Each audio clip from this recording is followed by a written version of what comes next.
हम कभी washroom use करते हैं या फिर हमारे कपड़े चेंज करते हैं, तो उस समय हम हमारे लैपटॉप को या फिर मोबाइल को के सामने रख के हम उसको कपड़े चेंज करते हैं या फिर वॉशरूम का यूज करते हैं, नहाते हैं। उनका फोटो लगा के जो है उनको वायरल करने की धमकी देते हुए अवैध वसूली की गई। अगर आपने मुझे ये अमाउंट ट्रांसफर नहीं किया तो आपके फेसबुक अकाउंट पे या इंस्टाग्राम अकाउंट पे हम ये वीडियो आपकी वायरल कर देंगे, जिसकी वजह से आपको समाज में बदनामी हो जाएगी। कहीं बदनामी ना हो जाए मेरी, इसलिए मैं जो डिमांड कर रहे हैं वो कर लेते हैं। अगर आपने मुझे ये अमाउंट ट्रांसफर नहीं किया तो आपके फेसबुक अकाउंट पे या इंस्टाग्राम अकाउंट पे हम ये वीडियो आपकी वायरल कर देंगे। पग पग पर ठग है। बाप रे, ये मोबाइल तो हमारा सबसे बड़ा दुश्मन है। गेम अगर हम नहीं खेलते हैं तो हम उसके लिए काफी बेचैन हो जाता है। जब भी इस तरह के नए ठगी के तरीके आते हैं तो आप तुरंत डेली राजस्थान को बताइए। नमस्कार, मैं लखन सालवी और आप देख रहे हैं daily Rajasthan. Daily Rajasthan podcast series शुरू कर रहा है और पॉडकास्ट सीरीज में सबसे पहले हम साइबर पर नई इंफॉर्मेशन, साइबर जागरूकता के संदर्भ में जो हम ये पॉडकास्ट करेंगे। हमारे साथ है दुर्गेश पालीवाल, जो कि राजस्थान के उदयपुर जिले के गोगुंदा के हैं और वर्तमान में ये आहन फाउंडेशन के साथ में काम कर रहे हैं। इनका सेंटर जयपुर में है और पुलिस कमिश्नरेट जयपुर में इनका सेंटर चलता है, साइबर सपोर्ट सेंटर। और साइबर सपोर्ट सेंटर जो है साइबर अपराधों से जुड़ी हुई अपराधों के ऊपर कार्रवाई करने में और लोगों की हेल्प करने के साथ साथ अवेयर करने का जो है काम करता है। नमस्कार दुर्गेश जी।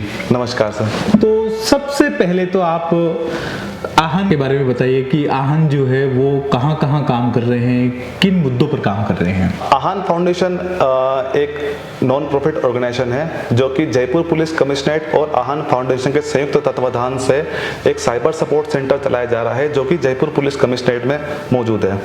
आहन foundation basically Mumbai based organisation है जो कि मुंबई में, पुणे में, गोवा में और राजस्थान में काम कर रही है।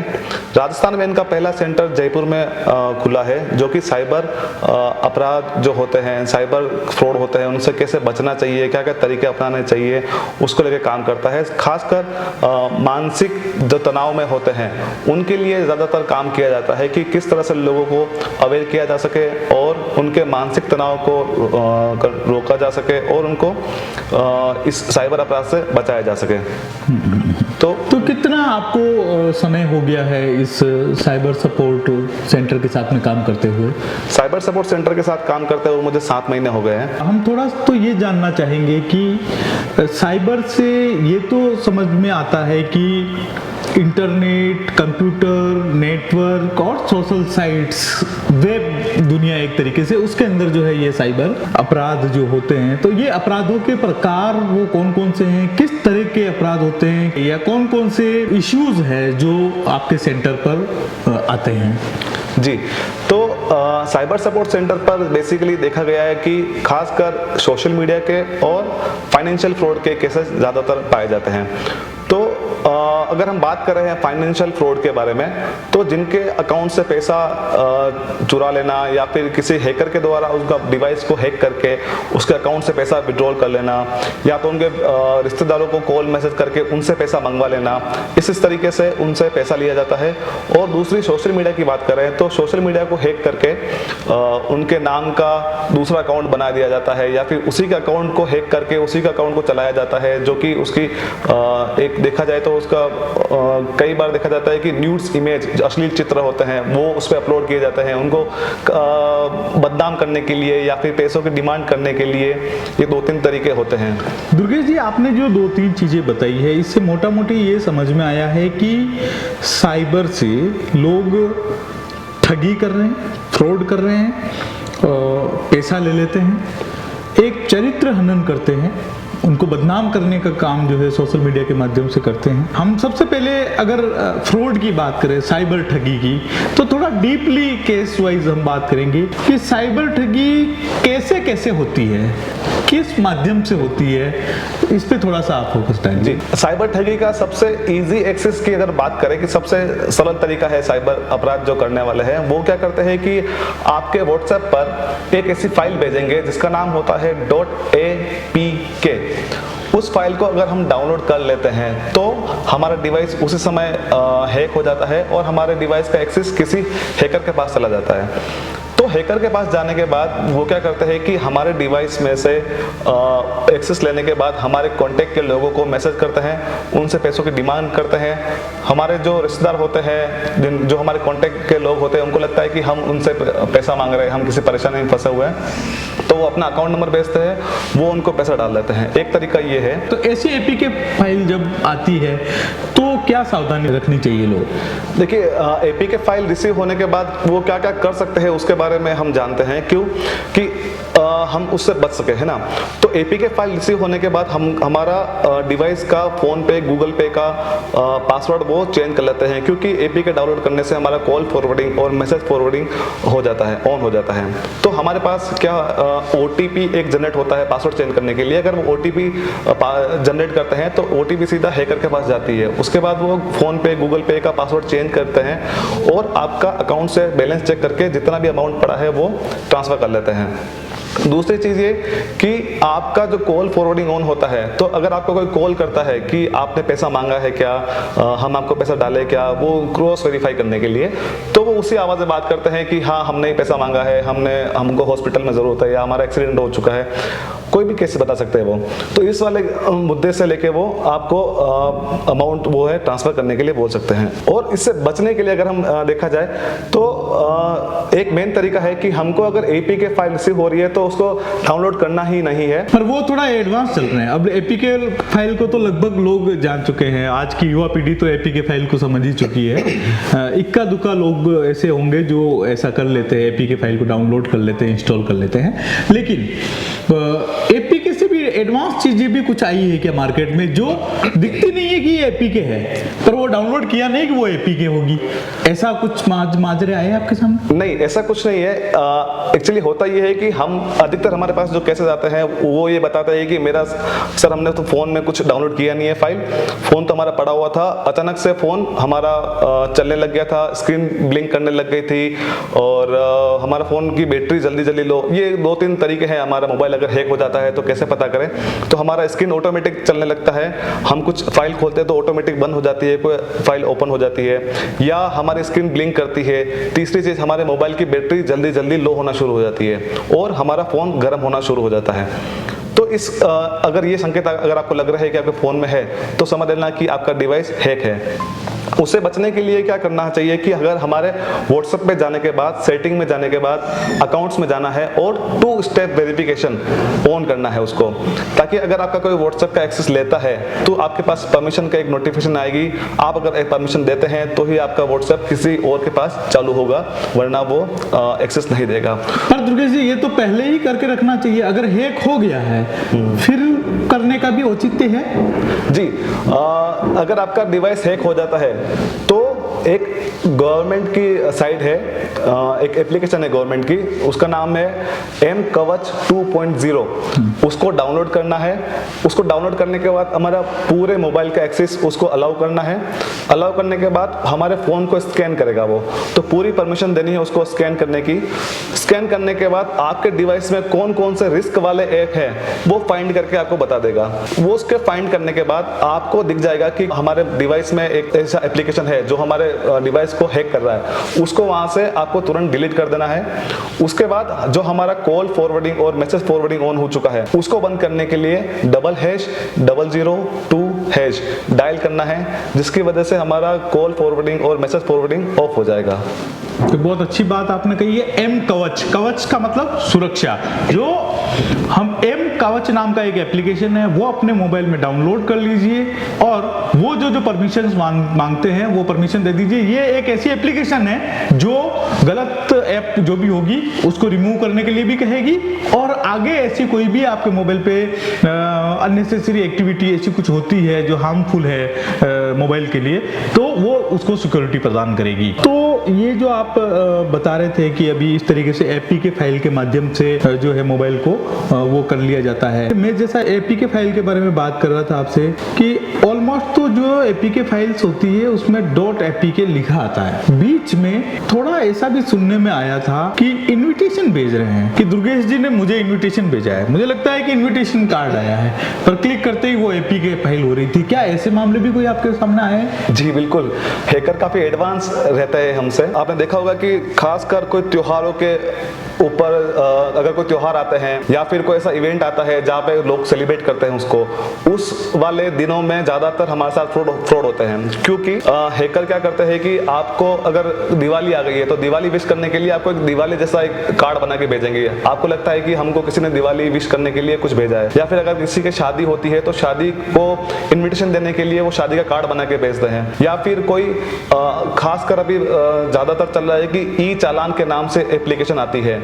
हमको लगता है कि हमने कहीं गाड़ी तेज चलाई है या फिर हमें कुछ ऐसा किया जिसका हमको चालान गवर्नमेंट ने भेजा है, तो हमने चालान नहीं भरेंगे तो हमारा लाइसेंस रद्द हो जाएगा, तो जल्दी जल्दी उसको डाउनलोड कर लेते हैं। लेकिन बाद में पता चलता है कि ये तो एपीके फाइल है जो हैकर द्वारा भेजी गई है। तो हमेशा इस वाले केसेस में आपको अवेयर रहना है कि खासकर शादियों वाले में या फिर ई चालान वाले में और या फिर कोई सा इवेंट वाला डे हो, उसमें आपको बच के रहना है कि आपको लोग जल्दी से जल्दी ऐसा भेजने की कोशिश करते हैं और उसको देखने में कुछ अलग सा नहीं दिखता है, वो आपको शादी के कार्ड जैसा ही दिखता है, लेकिन नीचे उसको जैसे हम डाउनलोड करते हैं तो पीडीएफ, जेपीजी, पीएनजी फाइल का नाम लिखा होता है। तो आपको हमेशा फाइल को देखकर ही डाउनलोड करना है, कहीं वो एपीके फाइल तो नहीं है। अगर वो एपीके फाइल है और आपके कॉन्टेक्ट के लोगों ने ही आपको भेजी है या फिर इसके अननोन नंबर से आई है तो उसको डाउनलोड नहीं करना है। हो सकता है आपके कॉन्टेक्ट के जो मेंबर है उसका व्हाट्सएप हैक हो चुका है और उसके नंबर से आपको वो फाइल भेज रहे हैं। तो हमें से ध्यान रखना है कि .apk फाइल कहीं से भी रिसीव होती है आपको तो उसको डाउनलोड नहीं करना है। और दूसरी चीज आपको हमेशा जैसा बताया 2 स्टेप वेरिफिकेशन हमारा मोबाइल में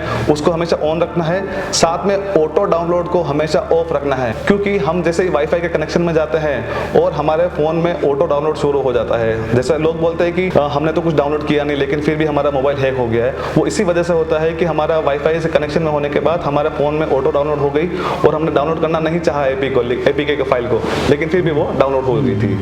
तो ये तरीके हैं हमको बचने के लिए। केवल व्हाट्सएप चलाना, उस तरह का मोबाइल रखना और इंटरनेट पे और मोबाइल में केवल सोशल मीडिया पर अकाउंट बना देना ही पर्याप्त नहीं है। हर एक एप्लीकेशन के हर एक ऑप्शंस के बारे में आपको मालूम होना चाहिए।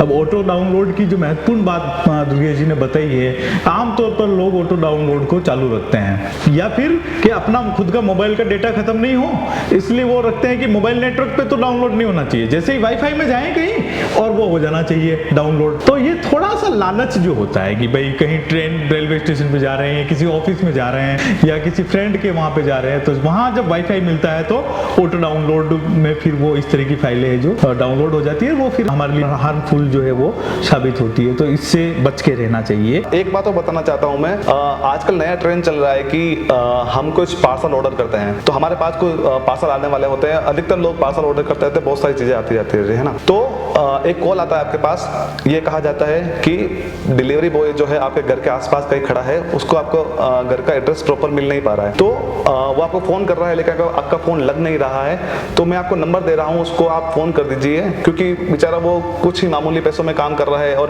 पार्सल वापस लेके जाएगा। भावनात्मक जोड़ते हो। हाँ, अगर पार्सल वापस लेके जाएगा तो उसकी दिहाड़ी बनेगी नहीं, सैलरी कट हो जाएगी, तो आप प्लीज उसको कॉल कर दीजिए ताकि आपका पार्सल आपको रिसीव हो जाएगा। तो वो एक नंबर देते हैं, वो नंबर शुरू होता है *12*, फिर कुछ मोबाइल नंबर होते हैं और आखिरी में हैश लगा हुआ होता है। तो हम जल्दबाजी में उसी नंबर को तुरंत डायल कर लेते हैं। डायल करने के बाद हमारा फिर से वही कॉल फॉरवर्डिंग और मैसेज फॉरवर्डिंग ऑन होता है। हमारे फोन से OTP लेके फोन पे का पासवर्ड चेंज करते हैं और हमारे अकाउंट का जितना भी बैलेंस है, अमाउंट है, वो सीधा ट्रांसफर कर लेते हैं। ये वीडियो पूरा देखिएगा, आपको एक एक बिंदु बताया जा रहा है कि साइबर ठगी कैसे कैसे हो सकती है। पग पग पर ठग है और ये ठग आपकी जेब काट लेते हैं। अगर आपकी जेब को, अगर आपके कमाए हुए पैसे को सुरक्षित रखना है तो दुर्गेश जी की बात को पूरा सुनिए और उसे समझकर अपने जीवन में इंप्लीमेंट करिए। अदरवाइज आप कहीं भी धोखा खा सकते हैं और कोई भी आपकी जेब पर कैंची चला सकता है। और कैसे मामले आ रहे हैं आजकल, नए तरीके क्या इजाद हुए हैं ठगी के, साइबर ठगी के? मुख्यतः सबसे इजी एक्सेस जो है वो आपको बताया था कि व्हाट्सएप के माध्यम से हमारा हैक करने का मामला शुरू होता है ना। दूसरी चीज़ ये कि सोशल मीडिया के माध्यम से आपको हैक करने के लिए उकसाया जाता है या फिर आपको मानसिक रूप से तनाव पैदा किया जाता है, जिससे आपको लगता है कि मुझे कहीं बदनामी ना हो जाए मेरी, इसलिए मैं जो डिमांड कर रहे हैं वो कर लेते हैं। वो जो डिफेक्ट वीडियो बना के या फोटो बना के किया जाता है, ये कौन कौन से तरीके हैं? मतलब आपके सामने जो मामले आते रहते हैं उसमें से मोस्टली कौन से मामले हैं, ऐसे थोड़ा बताइए। खासकर व्हाट्सएप हैक करना, इंस्टाग्राम को हैक करना, फेसबुक को हैक करना, ट्विटर को हैक करना। जो हमारे ऑफिशियल साइट है उसको हैक करने के बाद वो क्या करते हैं हैकर कि हमारे कांटेक्ट के लोगों को मैसेज करते हैं या फिर वो अपनी इमेज खुद उस सोशल मीडिया पे डाल देते हैं और आपकी फोटो का यूज करके और उसको खासकर माताओं बहनों के लिए उनकी इमेज को न्यूड्स मतलब अश्लील बनाकर और उनको धमकी देते हैं कि अगर आपने इतने अमाउंट मुझे ट्रांसफर नहीं किया तो आपका फोटो आपका फैमिली मेंबर को शेयर कर दिया जाएगा, आपके समुदाय में शेयर कर दिया जाएगा, जिसकी वजह से आपकी बदनामी हो जाएगी और आप किसी को चेहरा दिखाने लायक नहीं रहेंगे। तो उस वाले जो समय होता है, माताएं बहनें क्या करती है कि जल्दी से जल्दी उनको जो डिमांड कर रहे हैं वो उसको पूरी करती रहती है।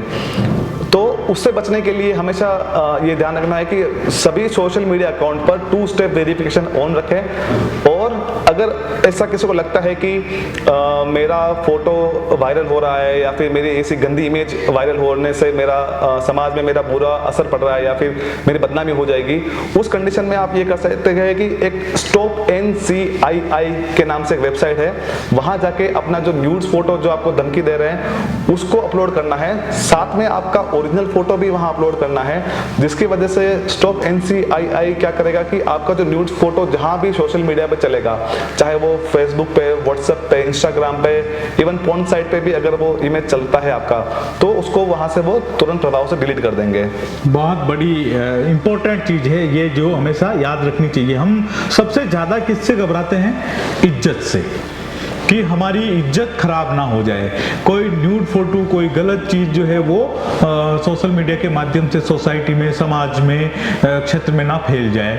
तो यही सबसे बड़ा डर रहता है और इस माध्यम से लोग डरा के ठग जो है हमें परेशान करते हैं। वो आपसे पैसे ले सकते हैं, आपसे कोई गलत काम करवा सकते हैं, कुछ भी वो आपसे करवा सकते हैं और हम कर भी लेते हैं डर के मारे। लेकिन अब डरने की जरूरत नहीं है। जैसा दुर्गेश जी ने बताया है, ये मैं नीचे आपको दे रहा हूँ, ये जो अक्षर है मैं पूरे नीचे लिख दिए हैं, इनके ऊपर जो है आप इस प्रोसेस को फॉलो करके अपने उस तरह के जो फोटो है उनको हटवा सकते हैं और इस आइडिया को आप इम्प्लीमेंट कर सकते हैं। अच्छा, ये रिकवर करने का भी काम होता है? आप रिकवर कर देते हैं लोगों की, कईयों की आईडी जो हैकर ले लेते हैं, वो आईडी को वापस प्राप्त कर सकते हैं? हमारे ऑर्गेनाइजेशन का मेटा के साथ टाइप है, स्नैपचैट के साथ में और स्टॉप NCII के साथ में टाइप कर रखा है हमने।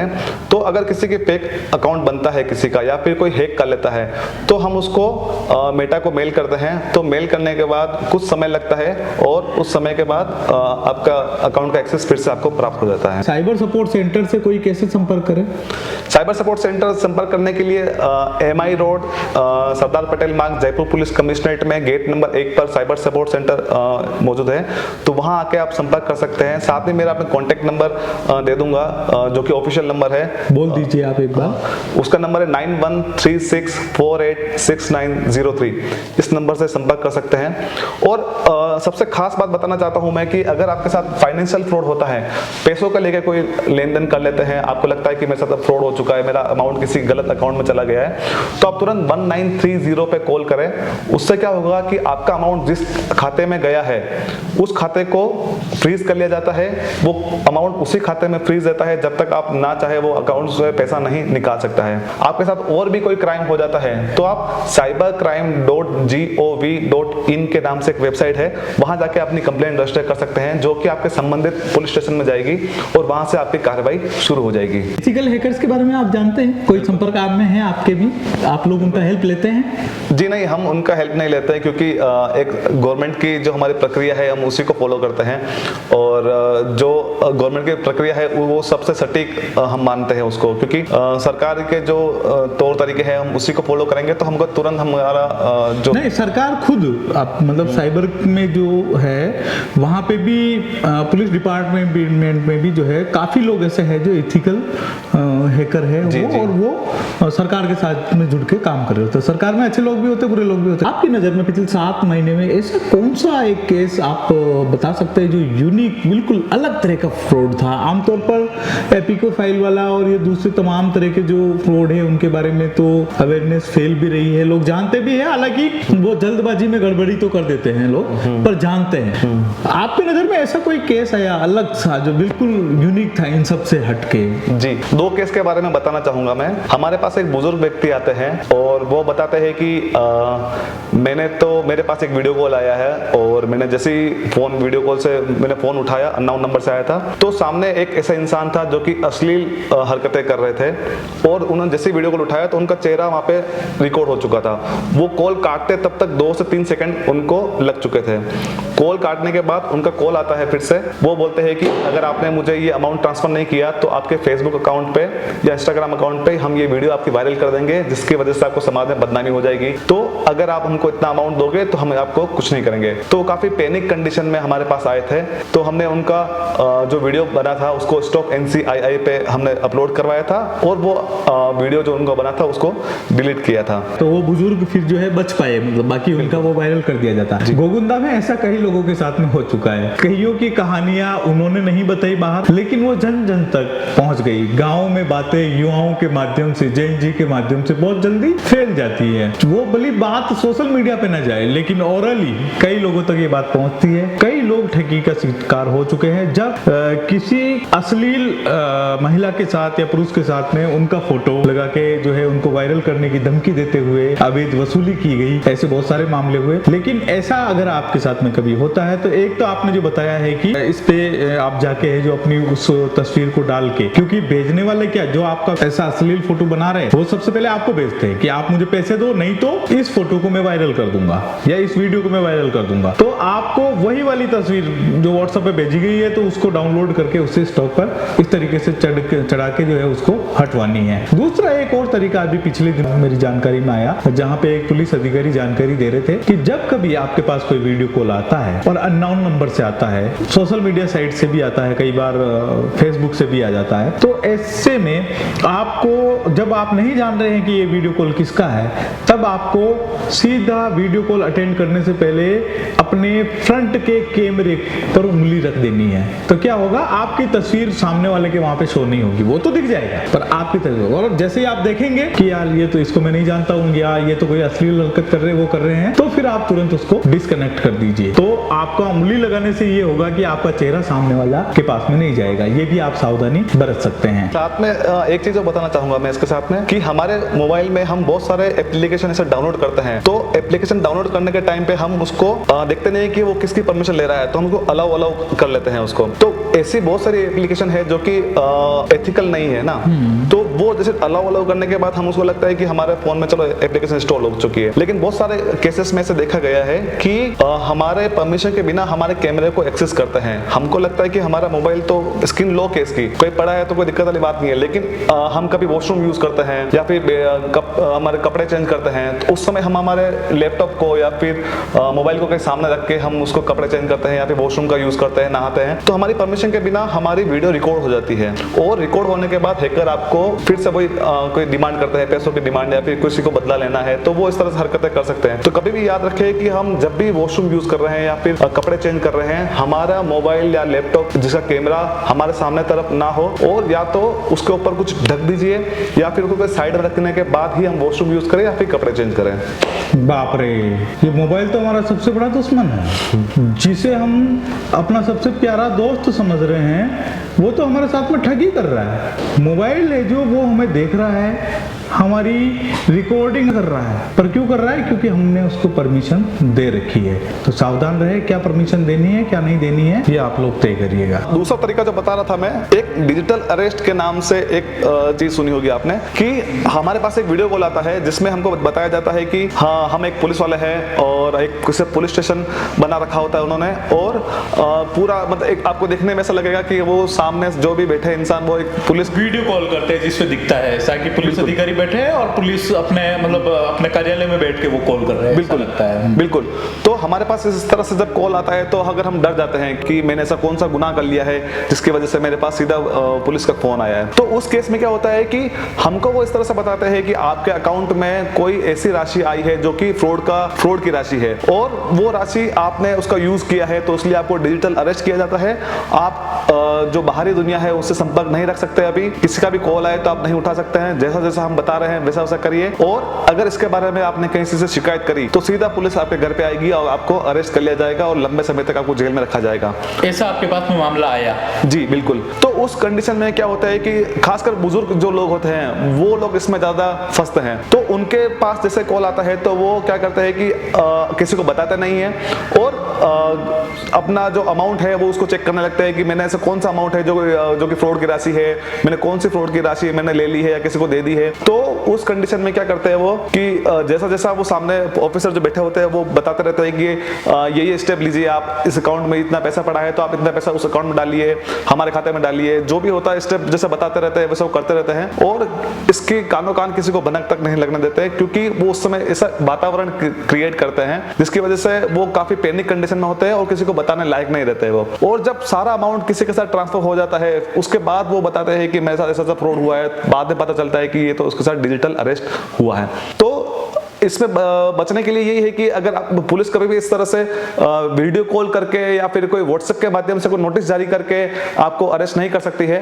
अगर कोई आपको मुकदमा दर्ज भी करना है तो आपके पास एक वारंट आता है, आपको पुलिस स्टेशन बुलाया जाता है, 1-to-1 बात होती है उसमें, कोई डिजिटल बात नहीं होती उसमें। तो ये थोड़ा ध्यान रखना है कि अगर डिजिटल अरेस्ट के नाम से वीडियो कॉल के माध्यम से कोई आपको अरेस्ट नहीं कर सकते हैं। बिल्कुल सही कह रहे हैं। और वैसे इस तरह के कॉल अमूमन हम सब लोगों के पास में आ चुके होंगे। मेरे पास भी ऐसा कॉल आया था। मैं जिस जगह बैठा हूँ इसी जगह के मैं बाहर निकल रहा था, जैसे मैंने गाड़ी स्टार्ट करी और इतने में कॉल आ गया कि आप ये बोल रहे हैं, ठीक है भाई मैं वो बोल रहा हूँ, आपका आधार नंबर ये है, सब कुछ पूछा और जिन्होंने आपने अपना आधार कार्ड कहीं दिया था क्या? अब आमतौर पर अपन कई जगह पे देते हैं, सिम खरीदने के लिए देते हैं, कुछ और खरीदने के लिए देते हैं, ई मित्र पे देते हैं, केवाईसी करने के लिए देते हैं, अगर दिया होगा कई जगह पे जरूरत पड़ती है देने की, दिया होगा तो कि ये जो है कस्टम की कोई आया है और इस नाम से आया है और यहाँ पे ये है और ये पूरी जो है ये अवैध सामग्री थी इसलिए आपके ऊपर यहाँ पे मुकदमा दर्ज हुआ है। और उन्होंने आगे, मैं समझ गया कि ये फ्रॉड है तो मैंने तुरंत डिस्कनेक्ट कर दिया। लेकिन कई लोग जो है वो हड़बड़ी में हो, जानकारी की कमी की वजह से हो, जो भी वजह हो, लेकिन ऐसे लोगों के चंगुल में फंस जाते हैं। कई जज फंस चुके हैं, कई प्रोफेसर फंस चुके हैं, हम आए दिन अखबारों में देखते रहते हैं। तो कुल मिला के ये है कि एक तो साइबर ठगी के प्रति अवेयर रहने की जरूरत है, दूसरा लीगल जानकारियां भी आपके पास में होनी चाहिए, कानूनी जानकारियां भी होनी चाहिए। जैसा दुर्गेश जी ने बताया कि कोई भी पुलिस जो है इस तरीके से वीडियो कॉल करके आपको नहीं बोलती है कि आपने ऐसा ऐसा कर दिया इसलिए आप वहीं रहो और ऐसा ऐसा करो। वो आपको थाने में बुलाएंगे या वो आपके पास में आएंगे या पुलिस नोटिस भेजेगी, उस तरीके से होता है। लेकिन कई बार जिन लोगों का काम नहीं पड़ा है जीवन में, जिसका पुलिस से ही काम नहीं पड़ा है, कोर्ट से ही काम नहीं पड़ा है, तो फिर वो कहीं न कहीं ऐसी चीज को मान लेते हैं कि हाँ ये कॉल आया है इसका मतलब ये पुलिस का ही कॉल होगा, जबकि सामने जो वर्दी में बैठा हुआ है वो पुलिस नहीं है, वो एक ठग है जो आपसे ठगी करना चाह रहा है। तो उसके प्रति आपको सावधान रहना चाहिए। एक चीज आप और भी देख रहे होंगे, मेरे जहन में और मेरे संज्ञान में ऐसे कुछ मामले सामने आए थे जिसमें मान लीजिए कि एक पुत्र है और वो कहीं आउट ऑफ है, घर से बाहर है, और तभी बाहर से उसी की आवाज में उसके पिताजी को फोन करके कहा जाता है कि उसका एक्सीडेंट हो गया है या उसको गिरफ्तार कर लिया गया है, आप अब जो है ये करें तो हम उसकी मदद करें। ऐसे मामले भी आते हैं आपके पास? हाँ, एक ऐसी एप्लीकेशन होती है जो कि हमारी वॉइस को रिकॉर्ड करके और उसी के माध्यम से जो हमारी जैसे मेरी कोई आवाज़ है तो उसी आवाज़ को रिकॉर्ड करके सामने कॉल किया जाता है। लेकिन इस तरह से कोई कॉल आया नहीं है, लेकिन ऐसे हो सकता है कि आपको कॉल करे और बताए और अमाउंट कुछ ट्रांसफर करने के लिए बोले, तो ऐसा कोई आया तो नहीं है अभी तक, लेकिन इससे भी अवेयर रहना जरूरी है। 3-4 चीज़ें हैं जो आपको ध्यान रखने की जरूरत है। अगर आपके साथ पैसे के फ्रॉड हो जाता है तो तुरंत 1930 पे कॉल करिए।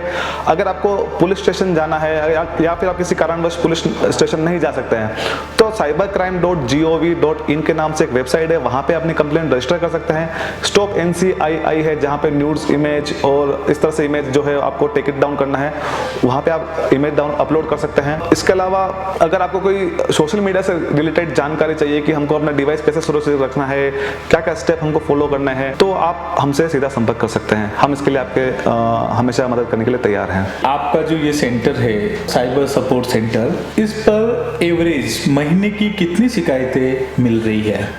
इस साइबर सपोर्ट सेंटर पर 7 महीने का जो मेरा अनुभव रहा है, एक महीने में करीब 250 से 300 केसेस हमारे पास आते हैं और खासकर फाइनेंशियल फ्रॉड को लेकर आते हैं, क्योंकि लालच के चक्कर में हम बहुत सारे बार मतलब ज़्यादा पैसा कमाने के चक्कर में या फिर लालच के चक्कर में हम अमाउंट कहीं इन्वेस्ट कर लेते हैं, तो उस केसेस में हमारे साथ फ्रॉड हो जाता है। उसको फिशिंग कहा जाता है कि अगर यहाँ पे इतना अमाउंट अगर इस एप्लीकेशन में अगर आप डालते हैं तो आपको इससे बड़ा ज़्यादा अमाउंट मिलेगा। तो बहुत सारे केसेस में ऐसे देखा गया है कि आप एक बार छोटा अमाउंट 1000 रुपए डालते हैं, वो आपको 2000 देते हैं, फिर आप 4000 डालते हैं, वो आपको 8000 देते हैं, तो करीब 15-20 हजार रुपए की वो ट्रांसफर लेन देन करते हैं, है ना। उसके बाद क्या होता है कि आपसे एक बड़ा अमाउंट ट्रांसफर करवाया जाएगा, फिर वो बोलते हैं कि आपका ये अमाउंट है वो कुछ कारणवश रुक चुका है, अगर आप ये अमाउंट और ट्रांसफर करेंगे तो वो अनलॉक होके दोनों अमाउंट आपके पास एक साथ आ जाएंगे। तो फिर से हम बड़ा अमाउंट फिर से डालते हैं, फिर से वापस उनका कॉल आता है कि ये दोनों किसी कारणवश रुक चुके हैं, लॉक हो रखे हैं, आप अगर एक और अमाउंट डालेंगे तो आपका तीनों अमाउंट फिर से डबल होकर साथ में आ जाएगा। तो वो इस तरह से आपको लालच देने की कोशिश करते हैं, जिसको फिशिंग कहते हैं। तो वो आपको लालच देने की कोशिश करेंगे और आपसे ज्यादा पैसा मंगवाने की कोशिश करेंगे। तो जो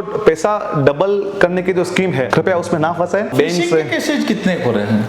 फिशिंग के केसेस काफी ज्यादा हो रहा है। फिशिंग के केसेस जो देखे गए हैं वो टेलीग्राम के माध्यम से होते हैं। टेलीग्राम पे आपको कुछ ऐसे ग्रुप बने होते हैं जहाँ पे बहुत सारे अच्छी चीजें भी है, लेकिन बहुत सारे फ्रॉड भी हो रहे हैं वहाँ पे, कि 1 का 2, 2 का 4 करने की आपको स्कीम बताई जाती है और उस स्कीम में फंसने के बाद बहुत सारे का साथ लाखों का, हजारों का नुकसान हो जाता है। हाँ, ये जिस तरह का कि एक काम भेजा कि ये टास्क करिए आपको ये मिलेगा, ये कोई लिंक के है जिनको 10 लोगों को शेयर करिए आपको 50 रुपए मिलेंगे जी। फिर वो 50 रुपए के एवज में कुछ और काम करवाते हैं, फिर जब बड़ा अमाउंट होता है तो उसको निकालने के लिए ये जो बिल्कुल। गेमिंग एप्लीकेशन के बारे में आपके क्या सजेशन है?